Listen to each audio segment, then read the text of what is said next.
हमारे इस YouTube channel के सेगमेंट फास्ट न्यूज में आप तमाम का इस्तकबाल है। इस वीडियो में आप देख सकते हैं कमेंटों में बहुत ज्यादा खबरें। तो आइए शुरू करते हैं वीडियो को और देखते हैं आज की ताज़ा तरीन खबरें। धूमधाम से मनाई गई कुत्ते की सालगिरह। आदिलाबाद में अजीबोगरीब वाकया। रियासत तेलंगाना के जिले आदिलाबाद में कुत्ते की दूसरी सालगिरह मनाई गई। तलामुडुगु मंडल के खोरुट के स्कूल में 2 साल पहले एक कुत्ते ने 4 बच्चों को जन्म दिया था। एक कुत्ते को इसी स्कूल के हिंदी टीचर सोकुमार, जो आदिलाबाद के टीचर कॉलोनी में रहते हैं, घर ले आए। तब से वो कुत्ता उनके पास ही है। इसकी पैदाइश के 2 साल मुकम्मल होने की खुशी में घर वालों ने उसकी सालगिरह धूमधाम से मनाई। घर को सजाया गया, मोमबत्तियां लगाकर केक काटा गया और बर्थडे पार्टी मनाई गई। आरआरआर के गीत नाटो नाटो और फिल्म द एलिफेंट विस्पर ने ऑस्कर में तारीख रकम की। दुनिया के सबसे बावखार फिल्मी एजाज ऑस्कर अवार्ड की तकरीब में भारत ने इस बार अपना जलवा दिखाया है। हिंदुस्तानी फिल्म आरआरआर के गाने नाटो नाटो ने ऑस्कर अवार्ड जीतकर दुनिया भर में फैंस का सीना चौड़ा कर दिया। इसके अलावा short film the elephant whisper ने ऑस्कर अवार्ड जीतकर हिंदुस्तानी सिनेमा को एक तारीखी और काबिल फख्र मौका फराहम किया है। लॉस एंजल्स में मुनक्किद होने वाली तारीखी ऑस्कर अवार्ड्स की तकरीब हिंदुस्तानियों के लिए खुशी के मौके लेकर आई है। असल में तेलुगु में बनने वाली फिल्म आरआरआर के गाने नाटो नाटो ने ओरिजिनल सॉन्ग कैटेगरी में ऑस्कर अवार्ड जीता है। इस अवार्ड से भारत और दुनिया भर में फैली भारतीय सिनेमा के शायकीन को फख्र का मौका मिला। सीएम केसीआर ने नाटो नाटो ऑस्कर जीतने पर आरआरआर टीम को मुबारकबाद दी। चीफ मिनिस्टर के चंद्रशेखर राव ने बेहतरीन ओरिजिनल गाने के जुमरे में बावखार ऑस्कर अवार्ड जीतने पर आरआरआर फिल्म की टीम को मुबारकबाद दी। उन्होंने कहा कि एक तेलुगु फिल्म को आलमी सतह पर सबसे ज्यादा मशहूर अवार्ड जीतना तेलुगु और हिंदुस्तान के तमाम लोगों के लिए फख्र की बात है। एक बयान में चंद्रशेखर राव ने म्यूजिक डायरेक्टर एम केरवानी, गीत निगार चंद्रबोस, डायरेक्टर एस राजामौली, गुलूकार राहुल सिपलीगंज, काला बीरावा, अदाकार रामचरण और एनटीआर जूनियर, कोरियोग्राफर प्रेम दीक्षित, फिल्म प्रोड्यूसर डीवीवी दानिया और दीगर तकनीकी टीम के अरकान को अपनी नेक ख्वाहिशात का इजहार किया। बंडी संजय को तेलंगाना वुमेन्स कमीशन की नोटिस, 15 मार्च को हाजिर होने की दी हिदायत। तेलंगाना वुमेन्स कमीशन ने बीआरएस एमएलसी कविता पर नामुनासिब तबसरा करने पर बीजेपी के रियासती सदर बंडी संजय को नोटिस जारी किया है। कमीशन ने उन्हें हिदायत दी है कि वो इस महीने की 15 तारीख को सुबह 11 बजे कमीशन के सामने शख्सी तौर पर हाजिर हों। एमएलसी कविता पर संजय के तबसरों पर वुमेन कमीशन ने संजीदा नोट लिया है। संजय के तबसरों को सोमोटो के तौर पर लेते हुए खवातीन कमीशन ने तहकीकात का आगाज किया। तेलंगाना के निजामाबाद जिले में भयानक सड़क हादसा, 4 नौजवान हलाक, मरने वालों में 2 भाई भी शामिल। तेलंगाना के निजामाबाद में पेश आए सड़क हादसे में 4 नौजवान हलाक हो गए। यह हादसा जिले के इंदुलवाई मंडल के चंद्रायनपल्ली कौमी शाहराह पर इतवार की रात उस वक्त पेश आया जब हैदराबाद से जाने वाली कार ने तवाज़ुन खो दिया और एक कार ठहरे हुए कंटेनर से टकरा गई। हादसा इतना भयानक था कि 4 नौजवान मौके पर ही हलाक हो गए और कार को शदीद नुकसान पहुंचा। तेज रफ्तारी हादसे का सबब बताई जा रही है। महलूकीन मोबाइल फोन के सामान का होलसेल बिजनेस करते थे। ये नौजवान हैदराबाद में सामान की खरीदारी करने के बाद वापस हो रहे थे कि यह हादसा पेश आया। मरने वालों की शिनाख्त निजामाबाद शहर के चंद्रशेखर कॉलोनी का गणेश, इसका भाई आदित्य, इसका दोस्त प्रकाश की हैसियत से हुई है, जबकि उनका आबाई वतन बलूली महाराष्ट्र है। एक और नौजवान की शिनाख्त नहीं हो सकी। प्रकाश की शादी 2 मई को मुकर्रर थी, जबकि गणेश की अहलिया 9 महीने की हामिला है। हैदराबाद हज हाउस में वाक़ उर्दू अकेडमी के दफ्तर में भयानक आग। हैदराबाद के कल्बे शहर नामपल्ली के हज हाउस की इमारत में वाक़ तेलंगाना उर्दू अकेडमी के दफ्तर में भयानक आग लगने का वाक़या पेश आया। इब्तिदाई इत्तलात के मुताबिक हज हाउस की 4थी मंजिल पर वाक़ उर्दू अकेडमी के दफ्तर में आज शाम 6 बजे के करीब अचानक आग लग गई और देखते ही देखते आग फैल गई, जिसमें उर्दू अकेडमी के मुख्तलिफ फाइल्स और दीगर दस्तावेजात खाकिस्तर हो गए। आग लगने की वजह मालूम नहीं हो सकी। मज़ीद तफसीलात का इंतजार है। हैदराबाद में बिजली चोरी की शिकायत के बाद छापे मारे गए। महकमा बरक़ी की विजिलेंस टीम और पुलिस के अलजुबैल कॉलोनी फलकनुमा में मुश्तरका धावों को मजलिस ने फौरी खत्म करवा दिया। अलजुबैल कॉलोनी फलकनुमा में 3 दिन पहले भी महकमा बरक़ी की विजिलेंस टीम ने दौरा किया था, जिसके बाद कल पुलिस के दस्ते के साथ विजिलेंस टीम पहुंच गई। बरक़ी मीटर्स की खराबी और घरों में बरक़ी की चेकिंग के नाम पर मुकामी अवाम को हिरासा किया जा रहा था। बैरिस्टर असदुद्दीन ओवैसी, सदर कुल हिंद मजलिस इत्तेहादुल मुस्लिमीन व रुकन पार्लियामेंट हैदराबाद की हिदायत पर जनाब मोहम्मद मौज़म खान, रुकन असम्बली बहादुरपुरा, फौरी तौर पर अलजुबैल कॉलोनी पहुंच गए। मजलिस रुकन असम्बली ने महकमा बरक़ी के विजिलेंस ओहदेदारों पर शदीद बरहमी का इजहार किया और कहा कि स्लम इलाकों में गरीब लोग दिन भर कमाकर जिंदगी गुजारते हैं, ऐसे में इन्हें हिरासा करना सही नहीं है। अगर कोई मुकर्ररा शिकायत मौसूल हुई है तो उन्हें इसकी इत्तला दी जाए ताकि वो इस मसले को हल कर सकें। मौज़म खान ने कहा कि गरीबों को परेशान ना किया जाए। रुकन असम्बली बहादुरपुरा ने अलजुबैल कॉलोनी में वहीं खड़े होकर विजिलेंस और पुलिस के ओहदेदारों को वापस जाने पर मजबूर कर दिया। इस मौके पर मुकामी इब्तिदाई मजालिस के सुदूर और मोतमदीन, सरगर्म मजलिसी कारकुनान और मुकामी अवाम की कसीर तादाद मौजूद थी। मुकामी अवाम ने महकमा बरक़ी की विजिलेंस और पुलिस के मुश्तरका धावों की हिरासानी से उन्हें महफूज रखने पर बैरिस्टर असदुद्दीन ओवैसी, सदर मजलिस व रुकन पार्लियामेंट हैदराबाद और जनाब मोहम्मद मौज़म खान, रुकन असम्बली बहादुरपुरा का शुक्रिया अदा किया। तेलंगाना में आधे दिन का स्कूल अहकामात हुए जारी। तेलंगाना हुकूमत ने इस महीने की 15 तारीख से आधे दिन के स्कूल के अहकामात जारी कर दिए हैं। 15 मार्च से 24 अप्रैल तक रियासत के तमाम स्कूल्स आधे दिन के होंगे। महकमा तालीमात ने सुबह 8 बजे से दोपहर 12:30 बजे तक क्लासेस लेने और इसके बाद तलबा को मिड डे मील फराहम करने का हुक्म जारी किया है। मरकजी हुकूमत के खिलाफ सीपीआई का पुराने शहर में एहतजाज। मरकज के अवाम दुश्मन पॉलिसियों के खिलाफ सीपीआई ने रियासतगीर सतह पर एहतजाज मुनज़्ज़म किया। पार्टी की जोनल कमेटी चार मीनार के ज़ेर एहतमाम एहतजाज मुनज़्ज़म किया गया, जिसमें महंगाई पर काबू पाने में मरकज की नाकामी पर तनकीद की गई। डिस्ट्रिक्ट कमेटी के रुकन अब्दुल सत्तार ने कहा कि मरकजी हुकूमत ने पेट्रोलियम अशिया की कीमतों में इजाफे के जरिए अवाम पर गैर मामूली बोझ आयद किया है। साल 2014 में पकवान गैस सिलेंडर की कीमत जो 400 रुपये थी, 8 वर्षों में बढ़कर तकरीबन 1200 रुपये हो चुकी है। महंगाई के नतीजे में गरीब खानदानों की जिंदगी अजीरन बन चुकी है। मजदूर तबका और मेहनतकश खवातीन हुकूमत के खिलाफ आवाज़ बुलंद कर रहे हैं। पार्टी कायदीन ने मरकजी हुकूमत के खिलाफ नारेबाजी की और मुतालबा किया कि पकवान गैस और पेट्रोलियम अशिया की कीमतों में कमी की जाए। शराबियों के हमले में एक शख्स जख्मी, हैदराबाद में वाक़या। टीचर हल्के के एमएलसी इंतखाबात के पेश नज़र हैदराबाद और सिकंदराबाद में 3 दिन तक शराब की दुकानों को बंद करने के लिए अहकाम जारी किए गए हैं। जुमे के रोज़ हैदराबाद पुलिस कमिश्नर सीवी आनंद ने इस सिलसिले में नोटिफिकेशन जारी किया था, लेकिन कंचनबाग पीएस के तहत इलाका फिसलबंडा कंचनबाग मेन रोड पर खुलेआम गैर कानूनी तौर पर शराब फरोख्त की जा रही है। हफ्ते की शाम गैर कानूनी शराब बेचने वालों और शराबियों की लड़ाई में रास्ते से जाने वाले महल्ले वालों पर हमला करते हुए खवातीन के साथ बदतमीजी की गई और एक नौजवान पर हमला किया गया। हमले की शिकायत कंचनबाग पुलिस स्टेशन में दर्ज करवाई गई है। मुकामी अफराद का कहना है कि पुलिस को चाहिए कि वो गैर कानूनी शराब बेचने वालों की दुकानें बंद करते हुए उनके खिलाफ सख्त कार्रवाई करे। हैदराबाद के पुराने शहर में भयानक आग लगने का वाकया। हैदराबाद के पुराने शहर में वाक़ किशनबाग 9 नंबर इलाके के करीब कल रात फर्नीचर के गोदाम में जबरदस्त आग लग गई। फायर कंट्रोल रूम को रात तकरीबन 8:13 पर कॉल मौसूल हुआ, जिसके साथ ही चंदूलाल बारादारी, राजेंद्र नगर, याकूतपुरा, गोलीगुड़ा और लंगर हाउस से 5 इंजनों को मुकामे वाक़े पर रवाना करके आग बुझाने का काम किया गया। महकमे फायर ब्रिगेड के हुक्काम ने बताया कि आग शेड में शॉर्ट सर्किट की वजह से लगी और मुकम्मल फर्नीचर जलकर खाकिस्तर हो गया। आग इस कदर शिद्दत की थी कि लोग खौफ के आलम में घरों से बाहर निकल आए। आग के शोले काफ़ी बुलंदी तक उठ रहे थे और सारे इलाके में धुएं के बादल छा गए थे। एहतियाती तौर पर मुकामी हादसे के करीब रहने वाले अफराद का तखलिया करवा दिया गया। नुकसान का अंदाजा नहीं लगाया जा सका। पुलिस मसरूफ तहकीकात है। रात देर गए तक आग बुझाने का काम जारी रहा। सुप्रीम कोर्ट ने अरकान असम्बली खरीदी मामले की समाअत 31 जुलाई तक मुलतवी कर दी।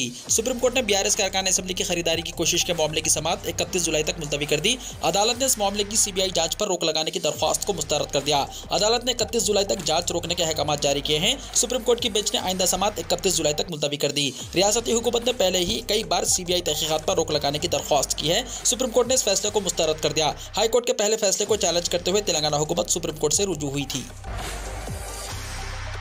बीजेपी के इस्तेहकाम पर तेलंगाना कायदीन से अमित शाह की बातचीत। मरकजी वज़ीर दाखिला अमित शाह ने तेलंगाना में बीजेपी के इस्तेहकाम के मसले पर पार्टी सीनियर कायदीन के साथ सरगर्म मुशावरत की है। हैदराबाद में CISF की 54वीं यौम तासीस परेड में हिस्सा लेने के बाद अमित शाह ने मरकजी वज़ीर सयाहत और कल्चर किशन रेड्डी, रुकन राज्यसभा डॉक्टर लक्ष्मण, बीजेपी के रियासती सदर बड्डी संजय और चंद मखसूस कायदीन के साथ इजलास मुनक्किद किया। इत्तलात के मुताबिक तकरीबन 4 घंटों तक तेलंगाना की सियासी सूरत हाल पर गौर किया गया। अमित शाह को रियासत में पार्टी के मौक़िफ़ और इंतखाबी हिकमत अमली के बारे में तफसीली नोट हवाले किया गया। रियासती सूरत हाल के अलावा कौमी सूरत हाल पर भी बातचीत की गई। अमित शाह ने कहा कि मुल्क में साल 2024 में दोबारा बीजेपी का इख्तिदार यकीनी है। उन्होंने तेलंगाना में पार्टी इख्तिदार के लिए कायदीन को मुत्तहिदा तौर पर काम करने की हिदायत दी। तेलंगाना के इन 18 अजला में आइंदा 3 दिनों के दौरान हो सकती है बारिश। येलो अलर्ट हुआ जारी। हैदराबाद के मौसमियात ने तेलंगाना के 18 अजला के लिए येलो अलर्ट जारी किया है। महकमे ने आइंदा 3 दिनों के दौरान कई अजला में बारिश का इम्कान जाहिर किया है। अजला आदिलाबाद, निर्मल, निजामाबाद, जगतियाल, मंचिरयाल, कामारेड्डी, राजन नसीरुल्लाह और मेदक के बास मुकामात पर हल्की तवसत बारिश का इम्कान है। अपनी रिपोर्ट में महकमे ने कहा कि इसी दिन रियासत के बास दीगर मुकामात पर भी बारिश का इम्कान है। महकमे मौसमियात ने कहा कि 16 मार्च को निर्मल, निजामाबाद, जगतियाल, राजन नसीरुल्लाह, मंचिरयाल, पेद्दापल्ली, जयशंकर, भोपालपल्ली, मेदक, संगारेड्डी, वखाराबाद, वरंगल, हनमकुंडा, महबूबाबाद, भद्राद्री, कोत्तागुड़म, नलगुंडा और महबूबनगर में बाज़ मुकामात पर गरज और चमक के साथ बारिश का इम्कान है। आइंदा 3 दिनों के दौरान अजला में मौसमी हालात के पेश नज़र मुनासिब एहतियात करने का मशवरा दिया गया है। महकमे ने गरज और चमक के साथ बारिश और फसलों को नुकसान का भी इम्कान जाहिर किया है। हैदराबाद में अफगान खुश्क मेवाजात की मांग में इजाफा। रमज़ानुल मुबारक के महीने का आगाज होने वाला है। ये माह मुक़द्दस अगर एक तरफ रहमतों और बरकतों का हामिल और नेकियों की बहार है, तो दूसरी जानिब इबादत के जरिए बंदगान तौहीद अपने रब को राज़ी करने की कोशिश करते हैं, जैसे तरावी की नमाज और आखिरी अशरे में इतिकाफ और शब क़द्र के हुसूल का एहतमाम वगैरह। इसी तरह इस मुबारक महीने में बहुत से इस्लामी आमाल और रसूम भी अदा किए जाते हैं, जैसे कि इफ्तार और सहरी के दस्तरखान का एहतमाम और दूसरों को इफ्तार की दावत देना वगैरह। इस महीने में ताजरीन भी कारोबार की तैयारी में मसरूफ़ हो जाते हैं और हर किसी की ख्वाहिश होती है कि वो इस महीने का खूब फायदा उठाए। इसी के मद्देनजर अफगानिस्तान से ड्राई फ्रूट और खजूर की आमद हो चुकी है। हैदराबाद में अफगानिस्तान के ड्राई फ्रूट का बहुत चलन है। हैदराबाद में अफगानिस्तानी कश्मीरी ताजिर ड्राई फ्रूट का कारोबार करते हैं। हैदराबाद के नए शहर में ड्राई फ्रूट की लग्जरी दुकानात लगाए जा रहे हैं, जिसमें अफगानिस्तानी और कश्मीरी हैं, जिसमें अफगानिस्तान के ड्राई फ्रूट और बादाम की मुख्तलिफ अक़साम, खजूर, चिलगोज़े, अंजीर, किशमिश, अखरोट, पिस्ता, मूंगफली, काजू में कई अक़साम मौजूद हैं, ज़ाफ़रान, खुबानी वगैरह। इस सिलसिले में ताजिर अमन खान ने कहा कि भारत में सबसे ज़्यादा ड्राई फ्रूट हैदराबाद में इस्तेमाल किया जाता है। मौसम सरमा में इन खुश्क मेवाजात का बहुत ज़्यादा इस्तेमाल होता है। गाने नाटो नाटो के लिए ऑस्कर अवार्ड, मोदी ने दी मुबारकबाद। वज़ीर-ए-आज़म नरेंद्र मोदी, आंध्र प्रदेश के गवर्नर जस्टिस एस नज़ीर और chief minister Y S Jaganmohan Reddy ने लॉस एंजल्स अमेरिका में 95वें अकेडमी अवार्ड में तेलुगु फिल्मसाज राजमौली की हिट फिल्म RRR के गाने नाटो नाटो पर ऑस्कर अवार्ड जीतने वाली पहली हिंदुस्तानी फीचर फिल्म बनकर तारीख रकम करने पर मुबारकबाद दी। वज़ीर-ए-आज़म ने फिल्म RRR के गाने नाटो नाटो के लिए हासिल हुए ऑस्कर अवार्ड पर नगमा निगार और फिल्म साजों को मुबारकबाद देते हुए कहा कि ये एक ऐसा गाना होगा जिसे आने वाले बरसों तक याद रखा जाएगा। उन्होंने ट्वीट किया कि नाटो नाटो की मकबूलियत आलमी सतह पर है। हिंदुस्तान इस कामयाबी पर खुशी और फख्र महसूस कर रहा है। राज्यसभा और लोकसभा में हंगामा, दोनों ऐवान की कार्रवाई कल तक के लिए मुलतवी। पार्लियामेंट के बजट इजलास का दूसरा मरहला आज से शुरू हुआ। पहले दिन जहां बीजेपी ने राहुल गांधी के लंदन में दिए गए बयानात को इशू बनाते हुए कांग्रेस को घेरा, वहीं अपोजिशन ने अडानी पर हिंडनबर्ग रिपोर्ट का मामला उठाया। इसके सबब पार्लियामेंट के दोनों ऐवान लोकसभा और राज्यसभा में हंगामा जारी रहा। पहली बार 2 बजे तक मुलतवी करने के बाद जब हंगामा खत्म नहीं हुआ तो दोनों ऐवानों की कार्रवाई मंगल तक के लिए मुलतवी कर दी गई। मोदी हुकूमत ने पूरे नहीं किए अपने वादे, बड़ी तादाद में जमा हुए किसान पार्लियामेंट हाउस तक करेंगे मार्च। पंजाब की 5 किसान तंजीमें अपने मुतालिबात को लेकर पीर को एक बार फिर पार्लियामेंट स्ट्रीट पहुंच गई। ये किसान अपने मुतालिबात को लेकर वज़ीर-ए-आज़म के दफ्तर में मेमोरेंडम पेश करेंगे और जंतर मंतर पर मुजाहरा करेंगे। दिल्ली में गुरुद्वारा बंगला साहब के करीब जमा इन किसानों के मुताबिक मरकज़ की तरफ से दी गई यकीन दहानियाँ अभी तक पूरी नहीं हुई, इसीलिए वो बजट इजलास के दूसरे मरहले में एक बार फिर एहतजाज पर उतर आए हैं। किसानों का कहना था कि पीर को पार्लियामेंट हाउस तक मार्च करते हुए वो वज़ीर-ए-आज़म ऑफिस जाएंगे और अपने मुतालिबात के हवाले से मेमोरेंडम सौंपेंगे। इसके बाद जंतर मंतर पर एक अलामती मुजाहरा किया जाएगा। इस वक्त किसानों की बड़ी तादाद पार्लियामेंट स्ट्रीट पर जमा होना शुरू हो गई है। दूसरी जानिब किसानों के एहतजाज के पेश नज़र दिल्ली पुलिस अलर्ट मोड पर है। बीजेपी के कमजोर मौक़िफ़ वाले पार्लिमानी हल्कों में सख्त मेहनत। मुल्क भर में जिन हल्काजात लोकसभा में भारतीय जनता पार्टी को पार्लिमानी इंतखाबात 2019 में नाकामी का सामना करना पड़ा था, उनमें 160 हल्काजात पार्लिमान की निशानदही करते हुए पार्टी ने उन पर सख्त मेहनत करने का फैसला किया है और इस सिलसिले में पार्टी की जानिब से 3 रुकनी कमेटी तश्कील दी गई है, जिनमें तरुण जुग, सुनील बंसल और विनोद तावड़े शामिल हैं। भारतीय जनता पार्टी ने साल 2024 में इन 160 में 90 110 सीटों पर कामयाबी हासिल करने का निशाना तैयार किया है और इन सीटों पर कामयाबी के हुसूल के लिए पार्टी ने जो मनसूबा तैयार किया है, इसके मुताबिक इन हल्काजात पार्लिमान में वज़ीर-ए-आज़म के दौरों और जलसे आम के इनेकाद के अलावा मरकजी वज़राए के दौरों को यकीनी बनाने के इक़दाम किए जा रहे हैं। बुरखापोश मुस्लिम खवातीन पर होली का रंग फेंकने की वीडियो वायरल। जस्टिस काटजू और दिल्ली वुमेंस कमीशन सरबराह की ऐसी हरकतों पर बरहमी। होली के मौके पर बास अशरार की जानिब से बुरखापोश खवातीन पर रंग डालने और उन्हें दानिस्ता तौर पर निशाना बनाने के वाक़यात पर सोशल मीडिया सारिफिन की जानिब से शदीद बरहमी का इजहार किया जा रहा है। जस्टिस काटजू, साबिक़ जज सुप्रीम कोर्ट और साबिक़ chairman press council of India ने अपने ट्विटर पैगाम में शदीद रद्दअमल का इजहार करते हुए लिखा कि क्या ये होली मनाने का तरीका है? ऐसे वाक़यात ने हम सबको रुस्वा कर दिया है। साथ ही उन्होंने एक वीडियो भी सोशल मीडिया पर पोस्ट किया जिसमें एक लड़का बुरखापोश खातून पर निशाना साध कर के पानी से भरा गुब्बारा फेंक रहा है।